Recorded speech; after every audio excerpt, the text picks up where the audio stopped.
Shalom Pak Yus. Perkenalkan, nama saya Andrea Ceo. Saya dari kelas 12 IPA 1. Dalam video ini saya akan mengerjakan tugas ujian praktek khotbah agama Kristen.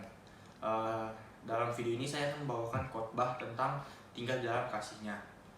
Pertama-tama yang harus kita ketahui, kita itu harus tinggal dalam kasih Tuhan, sebab kita sudah terlebih dahulu dikasihi olehnya atau dikasihi oleh Tuhan.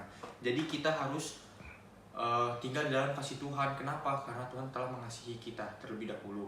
Seperti contohnya ada di kitab Yohanes 15 ayat 9 sampai 10 yang berbunyi ayat 9, seperti Bapa telah mengasihi aku, demikianlah juga aku telah mengasihi kamu. Tinggallah di dalam kasihku itu. Itu seperti kita itu harus tinggal dalam kasih Tuhan, karena Tuhan telah mengasihi kita. Kita harus memberikan kasih-kasih Tuhan kepada orang-orang lain. Ya, untuk seperti contohnya kita membawakan Injil segala macam, kita tinggal dalam kasih Tuhan. Nah, dan untuk Yohanes 15 ayat 10, jikalau kamu menuruti perintahku, kamu akan tinggal di dalam kasihku, seperti aku menuruti perintah Bapakku dan tinggal di dalam kasih-Nya.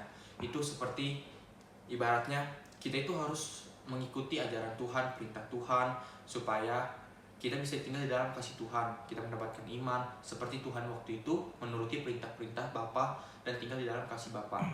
Nah, ada satu standar yang Allah pakai supaya kita dapat hidup di dalam kasih-Nya, yaitu menuruti dan melakukan firman-Nya. Itu menuruti.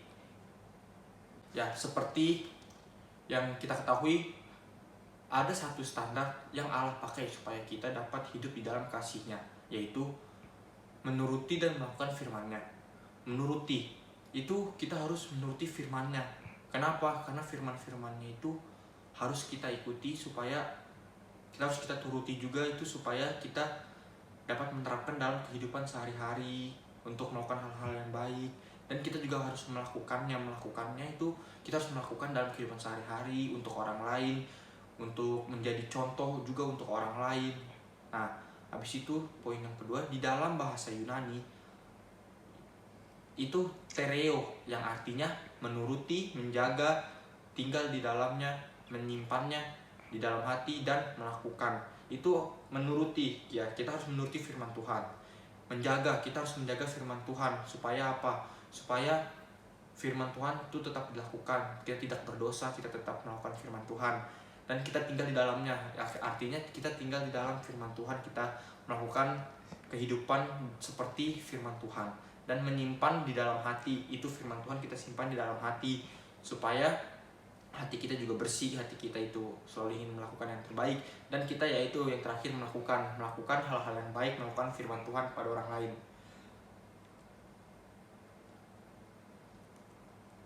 Nah, untuk Yohanes, dalam kitab Yohanes 15 ayat yang 11 itu berbunyi, semuanya itu kukatakan kepadamu, supaya sukacitaku ada di dalam kamu dan sukacitamu menjadi penuh. Itu artinya kita harus melakukan sukacita di dalam kamu supaya sukacitanya menjadi penuh. Kalau sukacita kita lakukan tidak untuk kepada Tuhan, itu sukacita belum penuh. Kalau kita melakukan sukacita itu untuk Tuhan, itu akan menjadi penuh. Nah, habis itu dalam bahasa Yunani, cara itu artinya sukacita, bersukacitalah, menggembirakan, dan kesukaan. Ketika kita mau taat dan hidup di dalam kasih Tuhan, akan ada aliran sukacita yang mengalir dari dalam keluar dan membuat kita dipuaskan oleh karena kasih-Nya. Itu berarti digarisbawahi taat. Kita itu harus taat pada Tuhan. Dalam kasih Tuhan kita harus taat.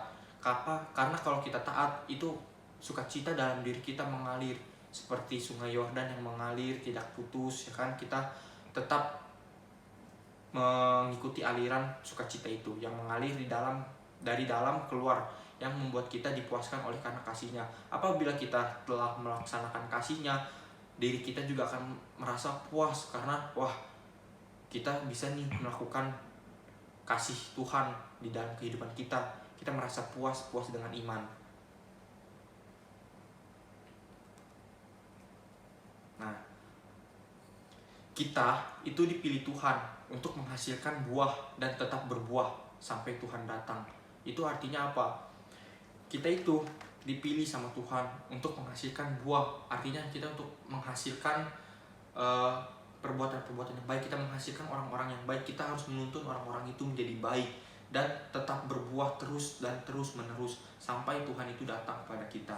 Nah, bunyi kitab Yohanes 15 ayat yang ke-14, kamu adalah sahabatku jikalau kamu berbuat apa yang kuperintahkan kepadamu.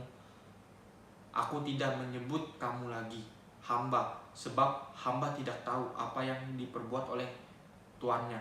Tetapi aku menyebut kamu sahabat, karena aku lebih memberitahukan kepada kamu segala sesuatu yang telah kudengar dari Bapakku. Dan ayat yang ke-16, bukan kamu yang memilih aku, tetapi akulah yang memilih kamu, dan aku telah menetapkan kamu, supaya kamu pergi dan menghasilkan buah, dan buahmu itu tetap, supaya apa yang kamu minta kepada Bapa dalam namaku diberikannya kepadamu. Dan ayat yang ke-17, inilah perintahku kepadamu, kasihilah seseorang yang akan yang lain. Nah, berarti dari kitab Yohanes ini ayat yang tadi saya baca 14 sampai dengan 17 itu kesimpulan yang dapat kita ambil. Kalau kita menjalankan kasih Tuhan, firman Tuhan, kita itu seperti sahabat oleh Tuhan, bukan hamba. Kenapa? Karena kita itu dianggap olehnya sahabat, karena kita memberikan kasih yang baik. Kita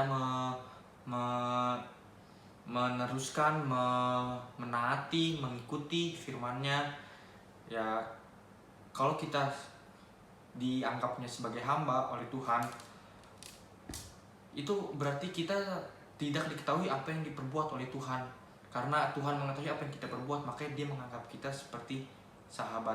Dan juga kita itu emang diutus oleh Tuhan untuk menciptakan buah dan teruslah berbuah. Kenapa? Karena kita harus terus mewartakan firman-Nya, kasih-Nya, dan tidak boleh meninggalkan kasih-Nya dan firman-Nya.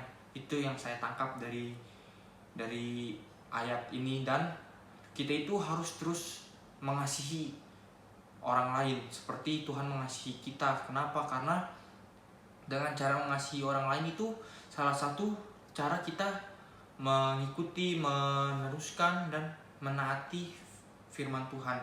Ya, sekian kesimpulan dari saya, dan sekian video ujian praktek khotbah saya. Terima kasih.